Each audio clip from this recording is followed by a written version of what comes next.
국민의힘 수석 대변인 박성원입니다. 총 3건의 논평을 온마이크 하겠습니다.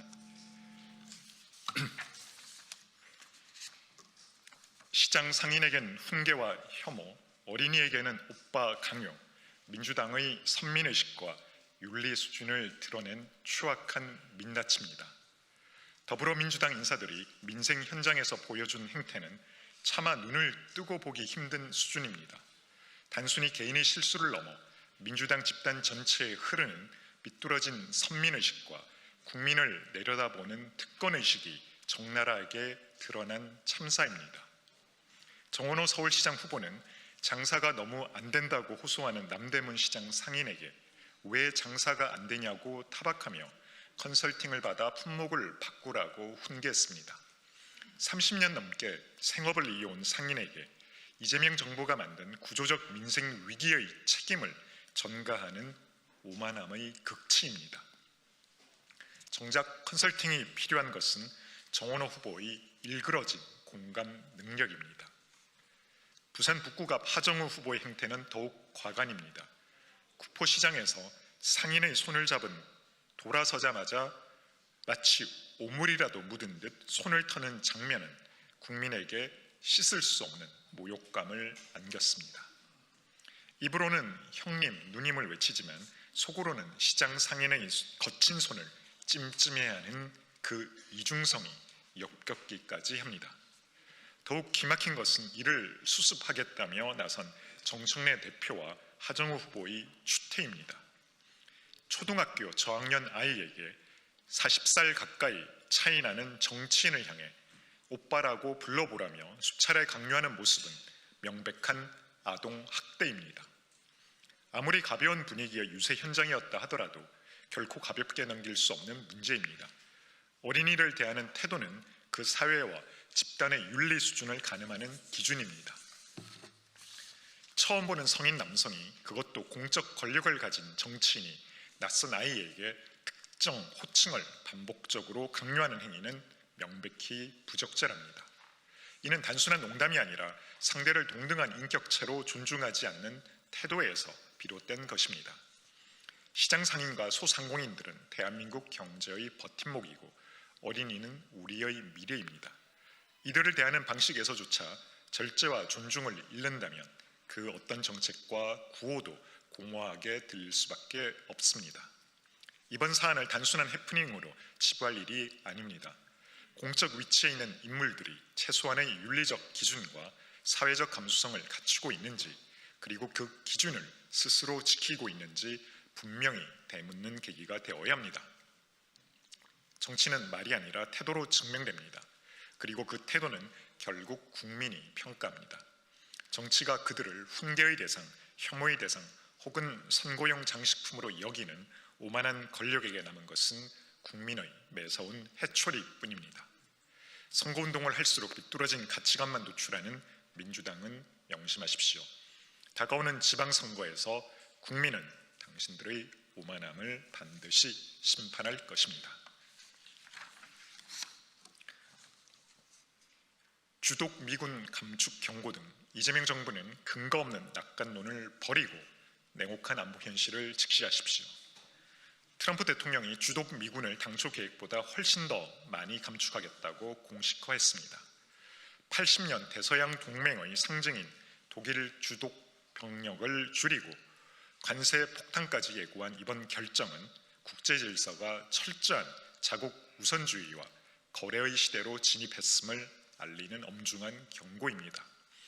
메르츠 독일 총리의 섣부른 발언과 이란 전쟁 지원 거부가 촉발한 이번 사태는 동맹국 지도자의 언행과 협조 태도가 국익에 얼마나 치명적인 영향을 미칠 수 있는지 보여주는 극명한 반면 교사입니다. 문제는 이 엄중한 국제정세의 파고가 독일에만 머무르지 않고 한반도로 밀려오고 있다는 점입니다. 안보와 통상 전반에서 대미 의존도가 독일보다 월등히 높은 우리에게는 당장 내일이라도 닥칠 수 있는 실존적 위기입니다.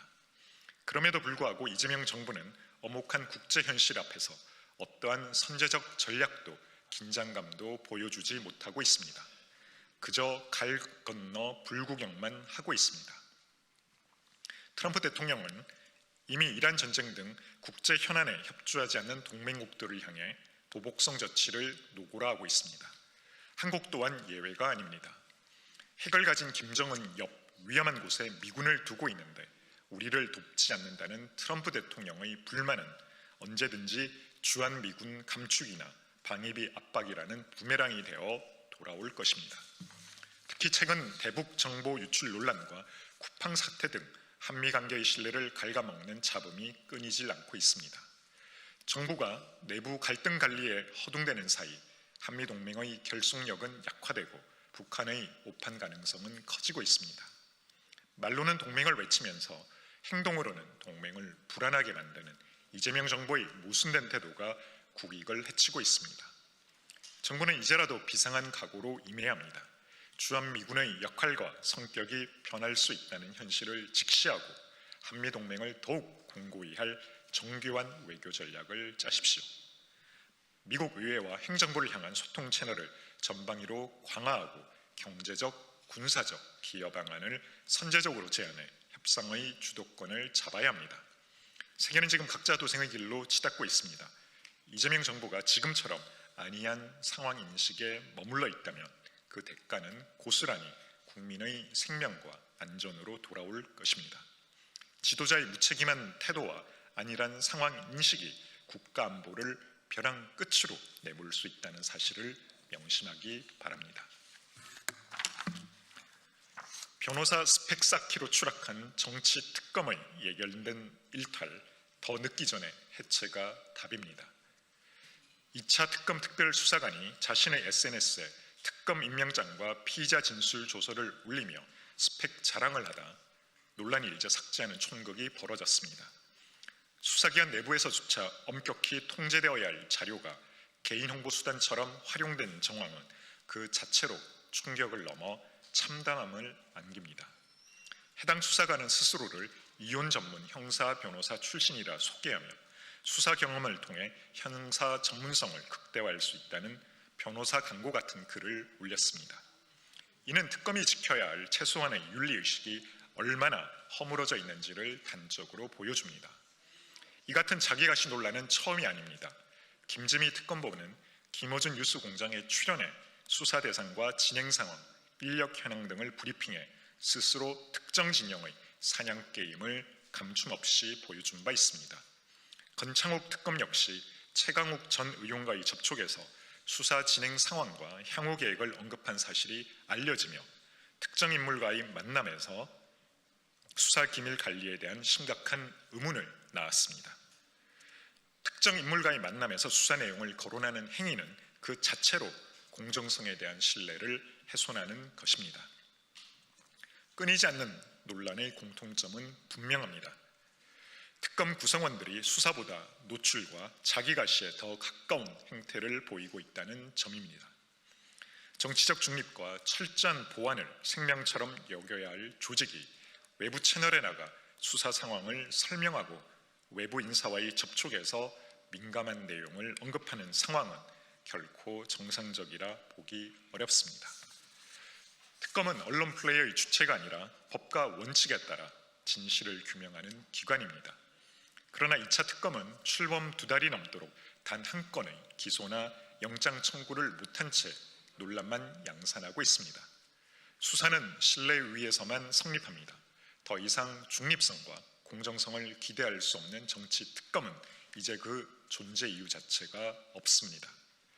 이재명 대통령과 민주당은 특검을 출범시킨 주체로서 현재의 상황에 대한 분명한 입장과 조치를 내놓아야 합니다. 침묵과 방관은 비겁한 책임 회피일 뿐입니다. 건창욱 특검 역시 최강욱 전 의원과의 접촉에서 수사 진행 상황과 향후 계획을 언급한 사실이 알려지며 수사 기밀 관리에 대한 심각한 의문을 낳았습니다.